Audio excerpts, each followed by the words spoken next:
Welcome to today's Explainer. Today, we're exploring a concept that literally flips the entire self-improvement industry completely upside down. We're diving into the radical, mid-20th century philosophy of Jiddu Krishnamurti, and specifically, his mind-bending concept of choiceless awareness. Honestly, if you've ever felt like the harder you try to quiet your mind, the louder it gets, yeah, you are in the exact right place. Okay, let's dive into this. Can you remain unaffected by the disorder of the world? I know, it sounds like a trick question, right? Because every single day, we're absolutely bombarded by chaos, and we just kind of absorb it directly into our own minds. But Krishnamurti throws down this massive challenge. Is it actually possible to navigate this incredibly messy reality without becoming a total mess ourselves? To unpack this, we're going to break it down into 6 clear steps. We'll start with the disorder of life, move into the illusion of choice, define choiceless awareness, explore his rejection of gurus and methods, look at modern real-world applications, and finally, reach the truly silent mind. All right, Section 1, the disorder of life and the daily pressures we all face. So, before we can even talk about a quiet mind, we have to acknowledge just how incredibly loud our reality is right now. Think about it. You're under constant pressure from the 24-hour news cycle, the endless gossip, the heavy expectations from your parents and family, and, the complex power dynamics with your spouse or partner. Add to that the pursuit of your own endless desires, and even the exhausting pressure to consume more self-help books just to try and fix it all. It's this relentless influx of external forces demanding that you react. It's totally, utterly overwhelming. But here's where Krishnamurti takes a really sharp turn. He says the problem isn't just the outside world. The internal disorder is actually rooted in thought itself. Our minds are basically just bundles of contradictions. We desperately want to be good, right? But then we have bad thoughts. We practice non-greed, all while quietly wanting more.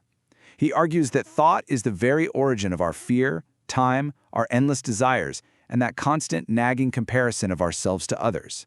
Basically, our consciousness, as we currently know it, is just total disorder. Moving to Section 2, the illusion of choice, and why trying to fix the problem actually creates way more conflict. Naturally, when we realize our minds are a total mess, our immediate reflex is to try and fix it. We constantly tell ourselves, I am able to bring about order within myself, almost as though order was something outside that we can just force inside. But Krishnamurti points out a massive contradiction here. When we try to fix our mind with effort, we're creating an illusion of a separate self, this I, that is somehow standing outside the mind, controlling it like a machine. But here's the kicker.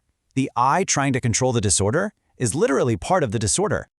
So the absolutely crucial point here is that when you try to force your mind into order, that very resistance breeds further chaos.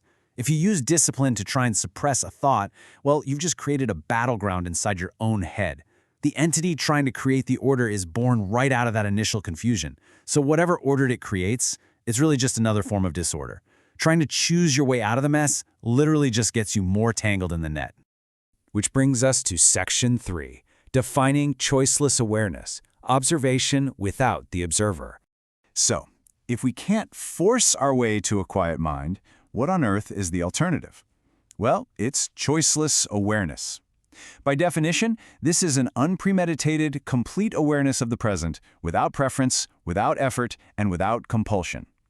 What's really interesting about this is that true awareness requires dropping absolutely all your bias. Think about it. If you are choosing what to pay attention to or choosing how you want to feel, you are heavily biased. True awareness means looking at a situation with zero distortion and, crucially, zero effort to try and change what is happening. Krishnamurti called this observation without the observer. Practically speaking, this means looking at your anxiety, or maybe your messy relationships, without trying to escape them, and without judging yourself for having them in the first place. You don't label it good or bad. You don't immediately run to a distraction. You bring total, all-encompassing attention to the problem. And as you'll see, in that state of complete attention, the identity of the chooser or the judge simply dissolves. Let's move to Section 4. No gurus, no methods. Why technique fails us. Because choiceless awareness requires absolutely no effort, it leads to a complete, total rejection of traditional self-improvement. It's a massive paradigm shift. The traditional approach relies on methods, strenuous effort, time, and gurus to guide you. But Krishnamurti's approach, it is the exact opposite. It's about immediate action, no choice, and no separate observer. It's not some enlightened destination you reach in 10 years of practice. It's something that happens right now, in the moment, or not at all. Consequently, he advised against essentially everything we're taught to rely on. No following doctrines, no adhering to strict disciplines, no relying on teachers or gurus, and no depending on your own psychological knowledge, not even relying on him. Now, why would he say that? Because all these systems rely on the habit of practice. And if you are just practicing something mechanically, well, you are only producing a mechanical mind, not a free one. You're literally just substituting one form of conditioning for another. Jumping into Section 5 now, modern, real-world applications, and how science and therapy catch up. Now, you might be thinking, okay, this sounds incredibly abstract, but actually, this mid-20th century philosophy has thoroughly permeated today's scientific and professional worlds. Take neuroscience, for example. Researchers are literally tracking neural activity and linking these concepts to shifts in the brain's default mode network, measuring incredible states of attentiveness. In psychotherapy, it's become a huge part of existential therapy and mindfulness-based stress reduction. It helps patients alleviate suffering without constantly fighting their own minds. It's even used empirically in dispute resolution to help negotiators find non-judgmental clarity in super tense, high-stakes conflicts. The influence goes way wider, too. We see it in transpersonal philosophy, educational theory, but perhaps most surprisingly, it's utilized heavily in job performance studies and the dramatic arts. Actors and corporate workers actually use choiceless awareness to unlock spontaneous creativity. Because when you remove that internal critic and all that mechanical effort, you access this state of peak performance that is entirely unscripted and intensely present. Fun fact, the legendary author J.D. Salinger was actually known to be deeply fascinated by this exact concept. It's a real game changer. And that brings us to our final section, Section 6, the truly silent mind, beyond the silence of the woods. What we're really talking about here isn't just, taking a quiet walk.